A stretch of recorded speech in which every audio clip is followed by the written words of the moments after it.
깊게 고민하던 부분 가운데 하나가 어떤 리더여야 되는가라는 것입니다. 그래서 그 당시에 리더십에 대한 책을 참 많이 읽었던 것 같습니다. 그리고 아마 지체들 가운데서는 그 서번트 리더십이라는 단어를 들어보신 분들 계실지 모르겠는데, 그 서번트 리더십을 처음 그 이론화시킨 분이 남아공 그 신학대학 교수예요. 이제 유럽이나 미국 쪽이 아니고 남아공 신학대학 교수님이 그 서번트 리더십을 제일 처음 이제 이론화시켜서 이제 저술 활동을 하고 그러셨는데, 이제 서번트 리더십에 대해서 많이 이제 공부를 이제 하다가 뭔가 미진한 느낌을 들던 차에 책 한 권을 만났는데, 그 알렌 크레이더 목사님이라고 하는 분이 쓴 책인데, 그 책의 원제가 이제 한국말로는 다른데 우리나라는 번역본 나왔었는데 이제 절판됐더라고요. 근데 원제가 절뚝거리며 걷는 리더였습니다. 그 책을 읽고 제가 이제 리더십에 대한 공부를 멈췄습니다. 그 책의 전반적으로 꿰뚫고 있는 건 리더라고 해서 온전해지거나 어떤 면으로든 완전해지려고 애쓰면 안 된다. 하나님 앞에서나 사람들 앞에서 자신의 약점과 자신의 그 죄성을 가감없이 드러낼 수 있고 고백할 수 있는 리더가 가장 성경적인 리더이다. 그러면서 이제 자신의 경험담과 성경에 나타나고 있는 인물들을 이제 쭉 설명을 해 놓았는데, 그 책에 너무 감명을 받아서 그래, 절뚝거리면서 걸어갈지라도 완벽하고 완전한 목사가 되려 하기보다는 그냥 부족하고 연약하고 문제투성이인 내 모습을 내 주변에 있는 지체들과 온전하게 나눌 수 있는 그런 목사면 되겠구나. 그때부터 그런 생각을 하게 되었습니다. 그래서 절뚝거리다라는 말을 참 좋아하는 편입니다. 이제 오늘 함께 나눌 본문의 말씀 가운데 이제 절름발이 말이라는 말은 나오지 않습니다. 그리고 야군이라고 하는 그 성경 히브리어가 절름발이 말을 의미하지는 않습니다. 이제 나중에 설명을 드릴 텐데, 야군이라고 하는 것은 아주 깊은 슬픔, 비탄, 이런 내용입니다. 이제 그것을 염두에 두고 우리 시편 31편 10절 말씀 우리 함께 읽습니다. 내 일생을 슬픔으로 보내며 나의 연수를 탄식으로 보내며 내 기력이 나의 죄악 때문에 약하여지며 나의 뼈가 쇠하도소이다. 아멘. 자, 여기 이제 슬픔으로 이제 번역이 된 것이 이제 아까 처음에 말씀드린 야군이라고 하는 단어입니다. 그러니까 성경 히브리어하고 현대 이스라엘어하고는 사뭇 다릅니다. 같지 않습니다. 그래서 지금 이제 히브리어 성경, 우리가 구입해서 살 수 있는 그 히브리어 성경하고 성경 히브리 고대어죠. 고대 히브리어하고는 많이 다릅니다. 발음도 다르고요, 의미도 많이 다릅니다. 우리도 한국어도 그렇죠. 우리가 지금 하는 이 한국어로 하면 어느 시대까지 서로 대화가 통할 것 같으세요? 조선 중기로 가면요, 우리가 지금 현재 쓰는 언어가 그 조선 중기에 살고 있던 이 대한민국 한반도에 살고 있는 사람들하고 대화 자체가 안 됩니다. 조선 중기로 가면요. 완전히 다른 문법에 완전히 다른 단어에 같은 단어를 쓰더라도 다른 의미를 가지고 있습니다. 그러니까 성경 히브리어는 그 주변에 그 당시에 쓰이던 주변 언어들을 통해서 연구하면서 이게 이런 뜻이구나 이렇게 밝혀내는 건데, 일반적으로 성경 히브리어에서 야군이라고 하는 이 단어는 깊은 슬픔, 그냥 슬픔이 아니라 깊은 슬픔.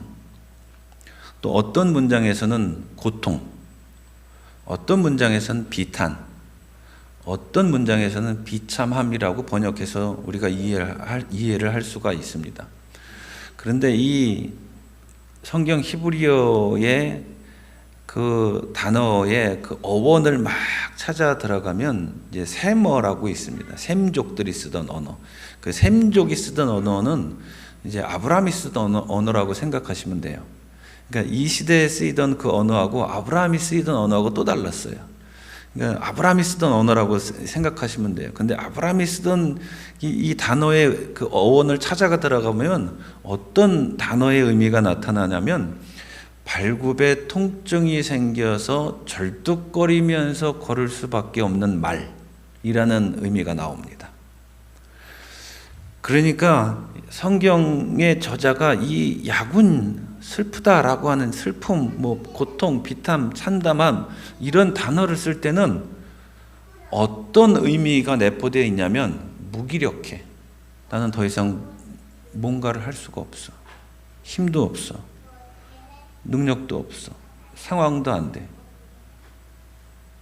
나는 쓸모가 없어. 불구가 돼서 고대 사회에서는 불구가 됐다는 것은 쓸모 없음입니다. 가족들이 밥이라도 먹여주면 감사한 것이고요. 사회적인 기능을 아무것도 못하고 오히려 어떤 신에게 벌을 받아서 저렇게 된 거야 라는 취급을 받았기 때문에 그 사회에서 제외됐습니다. 소외당했어요. 인간관계를 제대로 맺을 수가 없고 어느 누구 하나 따뜻하게, 그렇다고 가족들이 좋은 눈초리로 바라보느냐? 그렇지 않습니다. 쟤 때문에 우리의 가문이 모욕을 당하고 있어 라는 취급을 당했습니다. 그러니까 완벽한 무기력에 빠져서, 그러니까 아무것도 할 수 없는 거죠. 무능력함의 표본이 되는 상태. 무엇 하나 자기 힘으로 할 수 없는, 그냥 그 시점서부터는 무용한 사람, 가치 없는 사람. 그러니까 슬프다. 이 말은, 이 본문에 쓰인 이 말은, 다윗이 지금 하는 이 말은 나는 쓸모없는 사람이야. 나는 쓸데가 없어. 할 수 있는 거 아무것도 없고 내 인생은 왜 이 모양 이 꼴이 된 거야. 그러니까 우리는 다윗의 일생 전체를 알고 있기 때문에 뭘 저렇게까지 얘기하나 싶을 수 있지만 다윗은 지금 자기 스스로의 인생을 바라보면서 그렇게 평가하고 있는 겁니다. 내 인생은 쓸모가 없어. 난 더 이상 뭘 못하겠어. 뭘 어떻게 해야 될지도 모르고 나는 사람들에게 인정받고 있는 사람도 아니야 라고 하는 커다란 슬픔, 고통, 비탄, 비참함, 여기에 빠져 있는 겁니다. 그런데 우리가 다윗을 보면 잘 알듯이 그는 오뚜기처럼 늘 일어나는 사람이었습니다. 죄를 저질러도 하나님 앞에 다시 한번 나갈 줄 아는 사람이었고, 인간관계에 실패해도 다시 한번 하나님 앞에 나와 올라서는 사람이었고요. 어떤 일을 함에 있어서 실패해도 그 위기를 모면하고 다시 한번 정점에 설 수 있는 그런 사람이었습니다. 우리는 보통 그런 사람들을 보면 뚝심 있는 사람, 성공하는 사람, 결국은 뭐든지 자기의 뜻대로 자기가 원하는 자리에 가는 사람이라고 평가하죠. 그런데 다윗은 자기 자신을 그렇게 평가하고 있지 않다는 거예요. 자신의 인생 전체를 보면서 나는 쓸모없는 사람이었어. 나는 무용한 인생을 살았어. 이렇게 이야기를 하면서 하나님 앞에 이 슬픔을 드러내고 있다는 것입니다. 이런 사람이 신약에 한 명이 더 나오죠. 아주 위대한, 기독교 역사 가운데 위대하다라고 인정받는 사람. 그런데 그 사람도 다윗과 같은 마음을 가지고 똑같은 고백을 합니다. 자, 고린도후서 12장 7절 이후에 한번 읽어보죠. 7절 일단 읽습니다. 내가 받은 엄청난 계시들 때문에 사람들이 나를 과대평가하는지도 모릅니다. 그러므로 내가 교만하게 되지 못하도록 하나님께서 내 몸에 가시를 주셨습니다.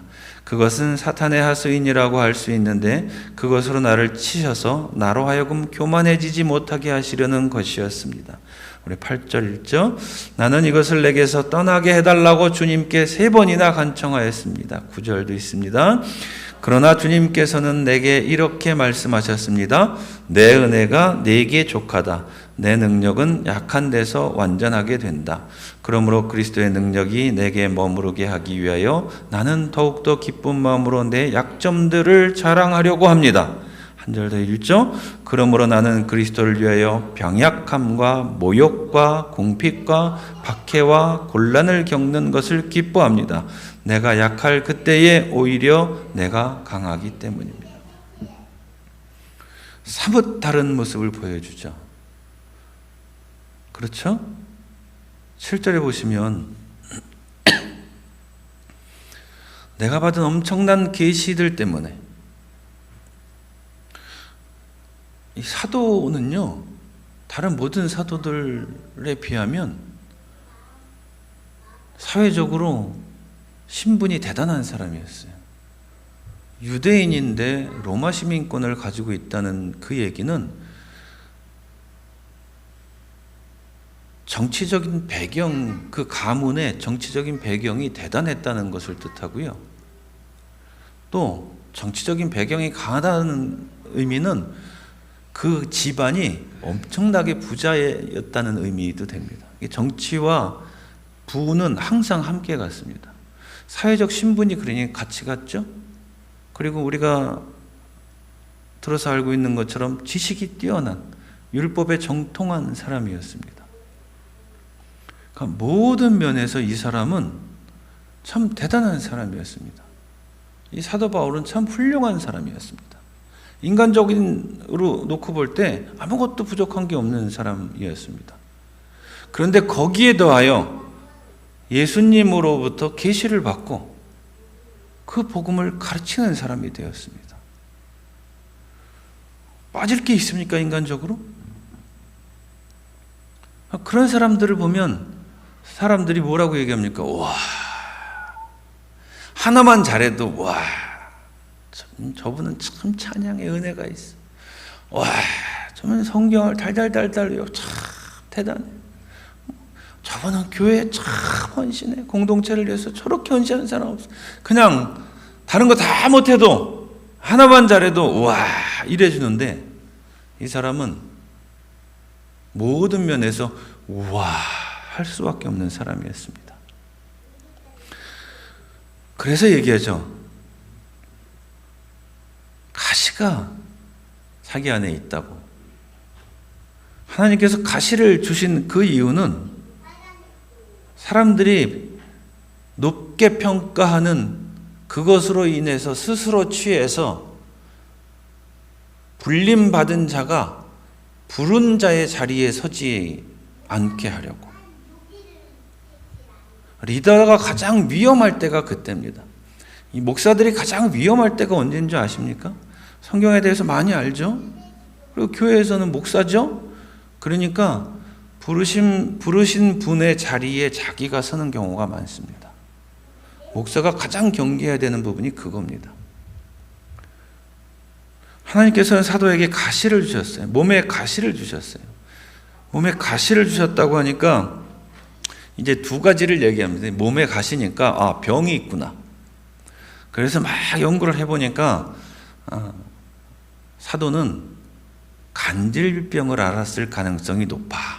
이렇게 얘기를 합니다. 그런데 2000년대 들어서는 다른 해석을 합니다. 왜냐하면 성경에 쓰이는 몸이라고 하는 것이 항상 육체만 가르치는 거 아닙니다. 우리는 몸이 아파 그러면 육체가 아파죠. 사실은 마음이 아파 이건 다른 거죠. 몸이 아파 이렇게 쓰잖아요.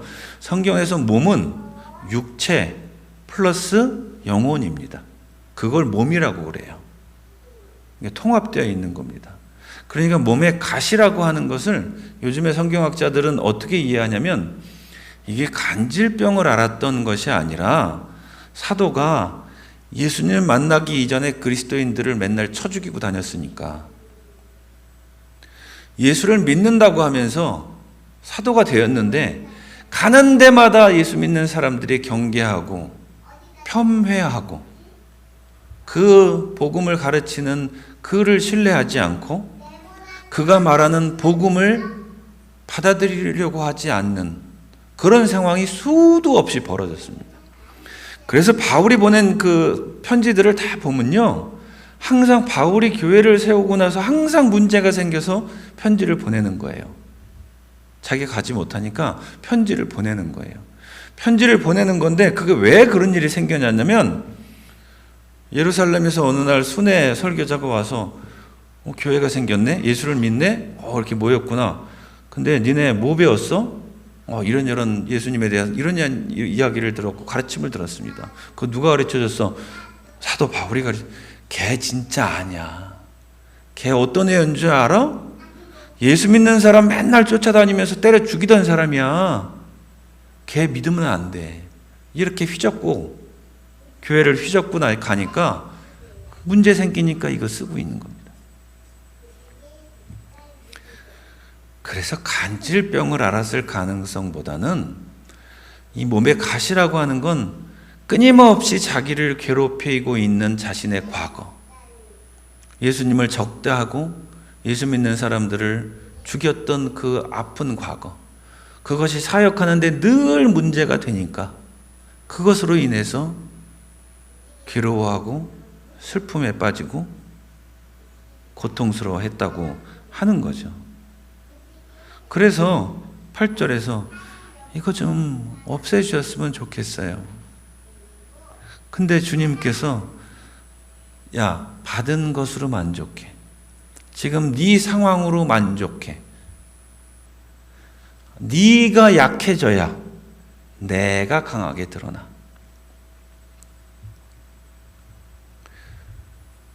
리더가 강하면요, 특히 신앙 공동체에서 어느 리더 한 명이 강해지면요, 하나님이 가려지기 시작해요. 최 목사가 강해서 최 목사 마음대로 무엇이든지 다 하고 내가 옳다고 내가 설교하니까 내 말 들어, 그리고 교인들 의견 무시하기 시작하면요, 그 안에는 하나님이 안 보이기 시작하는 거예요. 하나님이 보이기 위해서는요, 우리 모두가 각자의 아픔들, 각자의 고통들이 드러나게끔 해야 되는 것이고요, 각자의 외로움이 보여져야 되는 것이고요, 각자의 연약함이 드러나고 그리고 각자의 약점이 나눠져야 되는 거예요. 그래야 그 자리에서 하나님이 보이기 시작하는 거예요. 그래서 사도가 지금 결정한 게 뭐예요? 그리스도의 능력이 내게 머무르게 하기 위해 나는 더욱더 기쁜 마음으로 내 약점들을 자랑하려고 합니다. 이게 세상과 다른 삶의 방식입니다. 다르게 사는 거라고요. 절뚝거리며 걸어가고 있는데 그 모습을 보이지 않기 위해서 가만히 서 있는 것이 아니라 그 모습을 보이면서 살아가는 게 우리의 공동체여야 한다는 겁니다. 제가 지금도 가끔씩 이 왼쪽 무릎 그 뒤쪽의 근육이 아파가지고 쩔뚝거리거든요. 그 왜 그렇게 되냐면 청년들하고 한라산 올라갔다가 그냥 운동화 신고 청년들이 한라산 올라가는데 이것들이 체력이 넘치니까 얼마나 빨리 가요. 저 같은 늙은이는 봐주지도 않아요. 미친 듯이 쫓아 올라갔어요. 제가 앉으려고. 또 지는 건 싫어해가지고요. 제가 사실은 미친 듯이 올라갔어요. 운동화 신고. 그래서 거의 비슷하게 올라갔어요. 그리고는 한라산 반쯤 내려오는데 왼쪽 다리가 움직이질 않더라고요. 아예 움직이질 않더라고요. 그래서 옆에 그 난간 같은 걸 붙잡고 서 있었습니다. 경치를 보는 척 하면서. 왜냐하면 청년들이 내려오니까. 목사님 안 내려가요. 여기 경치 좀 보고 내려갈게. 먼저 가. 조금 쉬었다가 또 절뚝거리면서 내려가다가 또 청년들이 내려오는 거가 두세 명이 내려오면 또 서가지고 이렇게 있다가 그리고 한라산 내려왔습니다. 그때 이후로 지금 10년 넘게 계속 아파요. 가끔씩 이 다리를 못 디디게 했어요. 근데 그냥 병원 안 가고 갑니다. 왜냐하면 처음에 말씀드렸듯이 절뚝거리는 그 느낌이 좋아서 아프지만.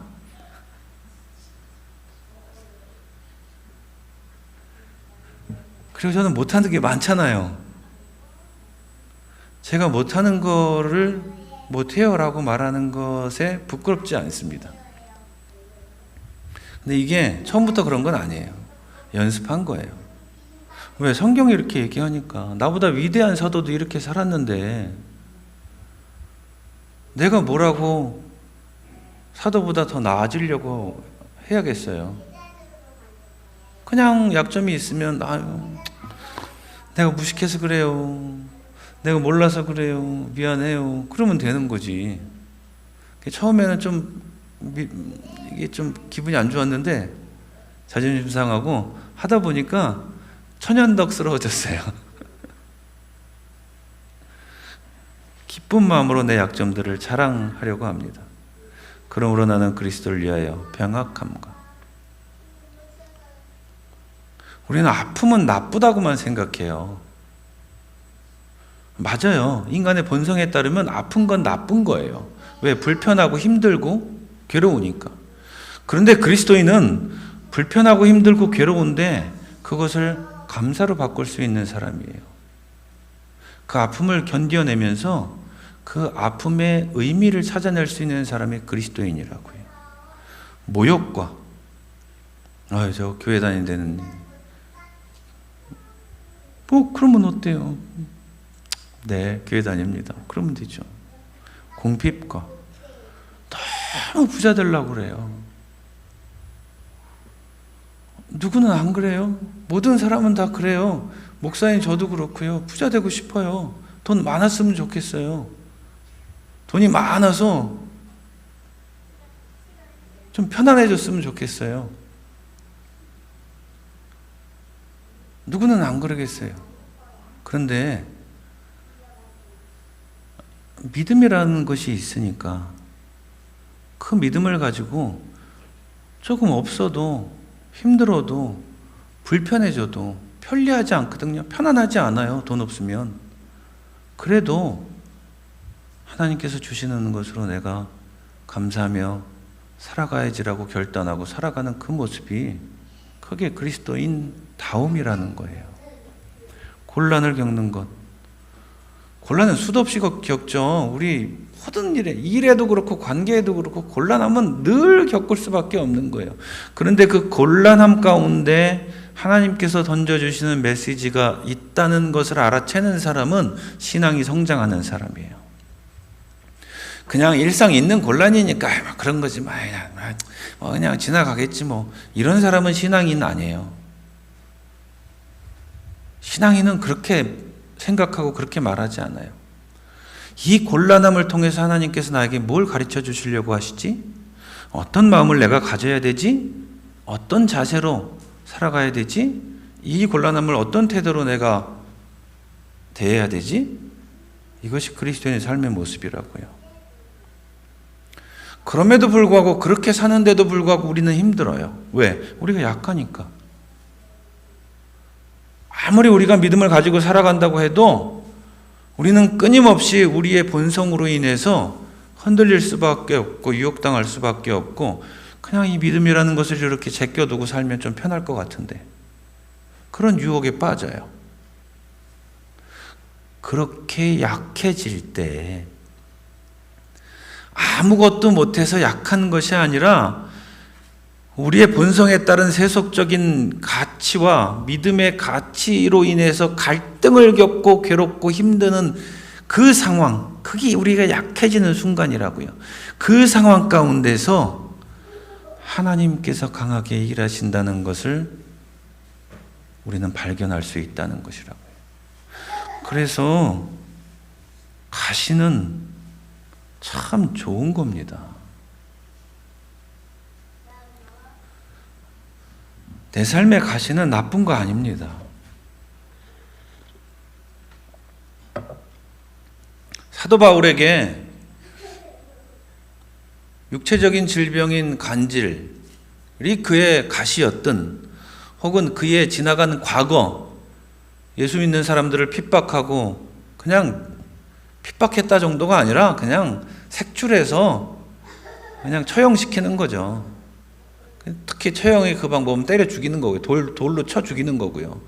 그렇게 했던 그 과거가 예수 그리스도의 사도로 일하는데 늘 가시로 작용을 했다는 거예요. 그렇게 우리는 우리 삶에 어떤 가시가 있는, 이 가시는요, 이 가시 찔려 보셨죠? 이 나무 이렇게 하다가 아주 눈에도 보이지 않는 가시 하나 박히면 그거 신경 쓰입니다. 아무것도 못 합니다, 진짜. 이걸 어떻게 빼내야 되는데, 이거 다른 걸 못 해요. 아주 작은 건데. 그런 가시 같은 일들 혹은 사람이 있을 수 있습니다. 참 견디기 힘들어요. 사람이 가시일 경우에는 정말 힘듭니다. 맨날 보고 살아야 되는데, 혹은 자주 봐야 되는데, 내가 저놈 보기 싫어서 교회 안 다녀. 그리고 교회를 가잖아요. 그거 신앙적인 거 아니에요. 이미 복음에 위배되는 선택과 행동을 하는 겁니다. 가시가 되는 그 사람이 있을 때 그 자리를 떠나지 말아야 되는 겁니다. 가시가 되는 그 일이 있을 때 그 일로부터 도망가지 않아야 합니다. 그게 신앙을 가지고 있는 믿음의 사람입니다. 복음을 믿고 따르는 사람이 그런 선택을 하는 겁니다. 사도가 그랬듯이 우리들도 그럽니다. 그러면 이것을 이겨낼 수 있는 방법은 무엇이냐? 사도는 분명하게 구약의 인물들과 신약의 인물들 모두가 공히 얘기하는 것 단 한 가지가 있습니다. 바로 예배를 통한 자유입니다. 하나님께서 나를 용서해 주신 건 맞습니다.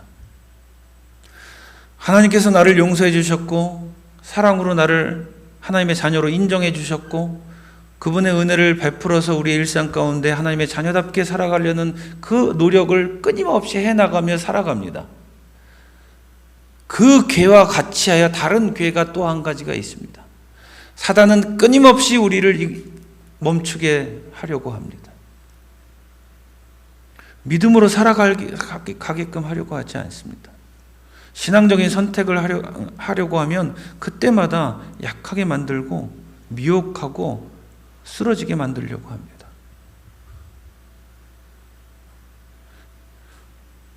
우리는 이 갈등의 구조에서 벗어날 수 없습니다. 좋게 표현해서 옛날 표현대로 하면 영적 전쟁을 치르면서 살아가는 것입니다. 참 개념 자체는 참 대단한 것 같죠. 근데 현실의 삶에서 한번 보십시오. 일과 관련해서 사람과 관련해서 한번 생각해 보십시오. 그래서 하나님을 경배하는 자리에 나오는 사람이 결국은 하나님의 일하심을 맛보게 되는 거고요. 그 경배의 자리에서 하나님께 기도하는 사람이 결국은 승리하는 겁니다.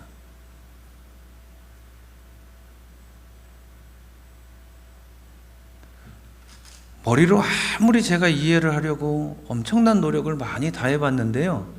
이 한마디 말에는 수긍하고 삽니다.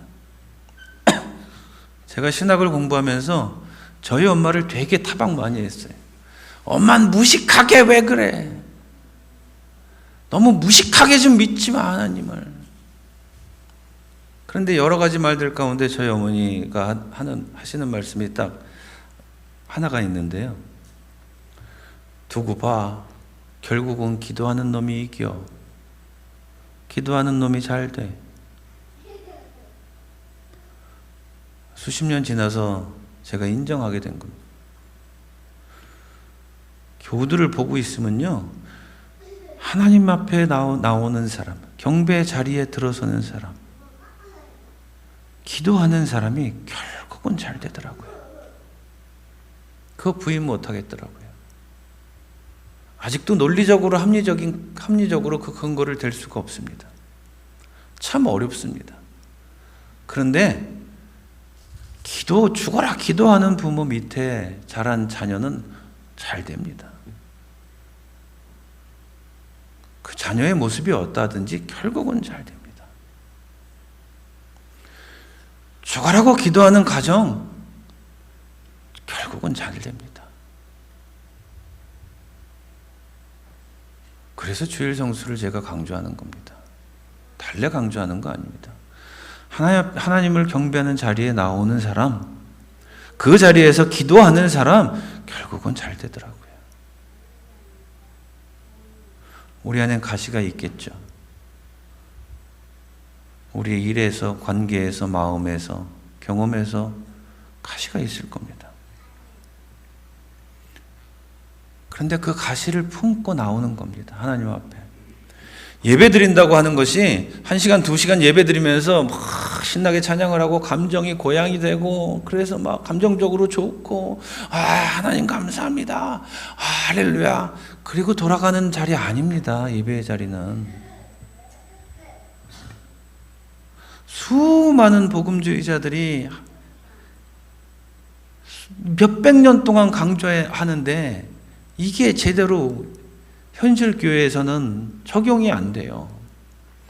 예배는 기분이 좋고 감정이 고양되고 다른 좋은 사람들 만나서 좋고 편안하고 그런 자리 아닙니다. 예배라는 자리는 하나님 앞에 나와서 내 가시를 드러내고 그 가시로 인해서 괴로워하고 슬퍼하면서 하나님 이거 어떻게 하실 겁니까?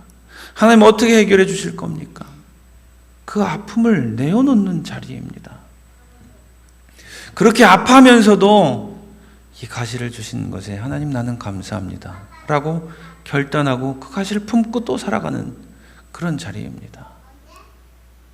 자신의 약함이 느껴지지 않는 예배의 자리, 자신의 삶에 문제가 보여지지 않는 예배의 자리는 헛된 것이라고 복음주의자들은 수백 년 동안 가르쳐 왔습니다. 뭐가 좋아, 반주가 좋아, 음악이 좋아, 시설이 좋아, 설교를 잘해 목사가, 이런 게 중요하지 않다고요. 예배를 잘 드리기 위해서 부가적인 요소들은 될 수는 있어도 그것이 핵심은 아니라고요. 기분 좋게 돌아가는 예배가 아니라 하나님 앞에 자신의 아픔을, 비탄을, 슬픔을 쏟아 놓고 믿음으로 다시 한번 결단하고 되돌아가는 비장한 마음을 가질 수 있는 자리가 예배의 자리여야 한다는 것입니다. 그렇게 될 때 우리는 자유하게 됩니다. 왜? 하나님이 하실 거니까 라는 마음이 드니까요. 내가 하는 게 아니라 하나님이 하실 거니까. 이거 내가 어떻게 해? 안 되는 걸, 이거. 하나님이 해주셔야지. 그냥 기도나 해야지. 어떡하겠어. 편안한 마음.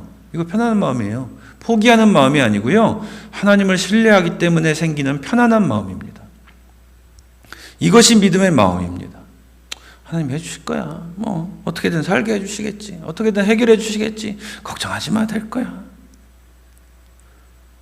제가 늘 고민이 생겨서 어머니 기도 좀 해. 그러면 저희 어머니 걱정하지 마요. 잘 될 거예요. 예병 잘 되긴 뭘 잘 돼 엄마. 제가 이렇게도 얘기했어요. 저도 이제 좀 나이 먹었으니까. 맨날 그 잘 된다고 빨리 기도해. 걱정하지 마요. 아들은 힘들어 죽겠는데 지금 그 말이 나와 엄마. 근데 기도하다 보면 그렇더군요. 맞구나. 하나님이 해결해 주시는 건데 내가 안달복달 한다고 되는 것도 아니고 그냥 기도하고 금식하고 찬양하고 그냥 그것만 하면 되는 거구나. 잘났다고 내가. 자유함입니다, 이것이. 이런 하나님 안에서의 자유함을 누려보시는 지체 되시기를 주님의 이름으로 부탁을 드립니다.